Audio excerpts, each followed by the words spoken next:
హైదరాబాద్లో కాపురాలు లేవు. హైదరాబాద్లో కాపురం చేస్తున్న దంపతులు కాదు, స్విగ్గీ జొమాటో, అది వాళ్లే కాపురం చేస్తారు.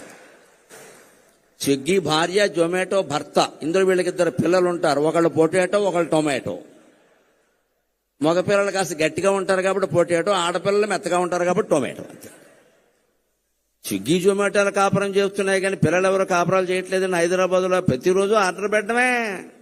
ఆర్డర్ పెట్టడానికి పెళ్లి ఎందుకండి? పని లేక కంప్యూటర్ ఉంటే చాలు ఇక్కడ. అలా తయారైన మన సమాజానికి ఇవాళ రామారావు గారు నటించిన ఉమ్మడి కుటుంబం, తెల్లా పెళ్ళామ, కోడలు దిద్దిన కాపురం, రైతు బిడ్డ లాంటి సినిమాలు మళ్ళీ రావాలండి. మళ్ళీ రీ రిలీజ్ కావాలండి. రైతు బిడ్డ సినిమా ఇప్పుడు మళ్లీ విడుదలైతే ఆయన నాగలి పట్టుకుని భుజం మీద ఉన్న దృశ్యం చూస్తే మళ్లీ గుంటూరు జిల్లా నుంచి అమెరికా వెళ్లిన వాళ్ళందరూ వచ్చి వ్యవసాయం చేస్తారండి. నాకు ఆ నమ్మకం ఉంది ఖచ్చితంగా. మగాడంటే